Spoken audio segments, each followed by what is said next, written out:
আপনি যখন কারোর কাছে ইমোতে ফটো অথবা ভিডিও পাঠান সেখানে যদি ঘুরায় যায় তাহলে কিন্তু আজকের ভিডিও শুধুমাত্র আপনার জন্য। হ্যাঁ বন্ধুরা, আজকের ভিডিওতে আমি আপনাদেরকে শেখানোর চেষ্টা করবো আপনার ইমোতে যখন কারোর কাছে ফটো সেন্ড করবেন অথবা আপনি কারোর কাছে ভিডিও সেন্ড করবেন, সেটা কিন্তু সে কিন্তু হাই রেজলিউশন অথবা সে কিন্তু এইচডি কোয়ালিটি কিন্তু ফটো অথবা ভিডিও পাবে, ঠিক আছে? তো আপনার কাছে যদি কেউ সেমভাবে কেউ সেন্ড করে তাহলে কিন্তু খুব সহজে আপনিও কিন্তু সে হাই কোয়ালিটি অথবা এইচডি কোয়ালিটি ফটো হোক বা ভিডিও হোক সেটা কিন্তু আপনি খুব সহজে সেভ করে নিতে পারবেন। তো বন্ধুরা, আজকে ভিডিওটা খুবই ইন্টারেস্টিং একটা ভিডিও, অবশ্যই ভিডিওটা না টেনে ফার্স্ট থেকে লাস্ট অব্দি দেখবেন, তাহলে কিন্তু সবকিছু বুঝতে পারবেন। আর হ্যাঁ, আপনি যদি আমাদের চ্যানেলে ফেসবুক পেজে নতুন দর্শক হয়ে থাকেন তাহলে কিন্তু অবশ্যই আমাদের চ্যানেলটা ফেসবুক পেজটা ফলো করে সাথে থাকতে পারেন ঠিক এরকম নিত্য নতুন টেকনিক্যাল ভিডিও পাওয়ার জন্য। তো চলুন শুরু করা যাক। অলরাইট গাইস, তো বন্ধুরা সরাসরি এখন আমরা মোবাইল স্ক্রিনে চলে আসলাম। আমরা কিন্তু এখন শিখবো কিভাবে খুব সহজে আমাদের ইমোতে যে কোনো কারোর কাছে যদি আমরা ফটো অথবা ভিডিও পাঠাই তাহলে সেটা কিভাবে এইচডি কোয়ালিটি সে পাবে, সেখান থেকে কিভাবে সে এইচডি কোয়ালিটি ভিডিও সেভ করতে পারবে অথবা ফটো সেভ করতে পারবে। তো বন্ধুরা, এই কাজটা করতে সবার ফার্স্ট অফ অল কিন্তু আপনি আপনার গুগল প্লে স্টোরে সরাসরি চলে আসবেন। তো গুগল প্লে স্টোরে চলে আসার পর এখানে সার্চ বার পেয়ে যাবেন, উপরে সার্চ বার পাঁচটা ক্লিক করে দেবেন। সো ক্লিক করার পর বন্ধুরা আপনাকে ইমো কিন্তু আগে থেকে আপডেট করে নিতে হবে।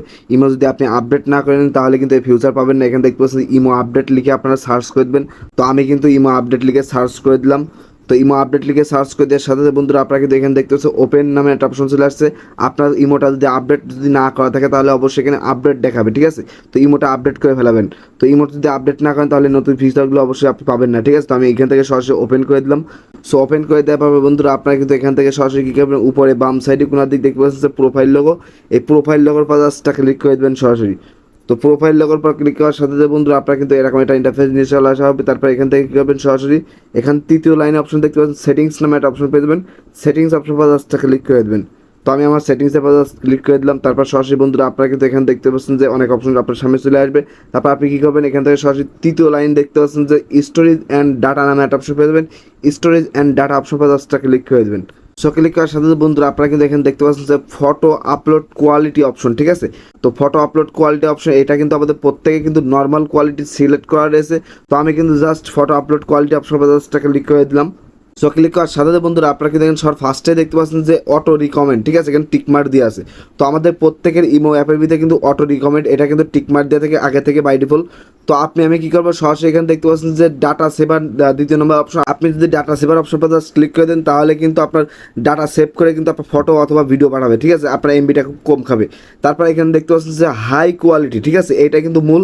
তো আমরা হাই কোয়ালিটি যদি সিলেক্ট করি তাহলে বন্ধুরা এখন থেকে আপনি যে কারোর কাছে যদি ফটো অথবা ভিডিও পাঠান অথবা আপনার কাছে যদি কেউ পাঠায় তাহলে কিন্তু আপনার কাছে একদম high quality HD quality photo অথবা ভিডিও আপনি পাবেন, ঠিক আছে?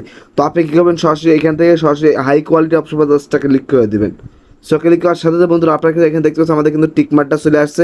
তো এখন থেকে আপনার কাছে যে কেউ যদি ফটো অথবা ভিডিও পাঠায় তাহলে কিন্তু সেটা আপনি এইচডি কোয়ালিটি পাবেন। আপনি যদি কারোর কাছে সেন্ড করেন তাহলে কিন্তু সেও কিন্তু high quality HD quality photo অথবা ভিডিও পাবে, ঠিক আছে?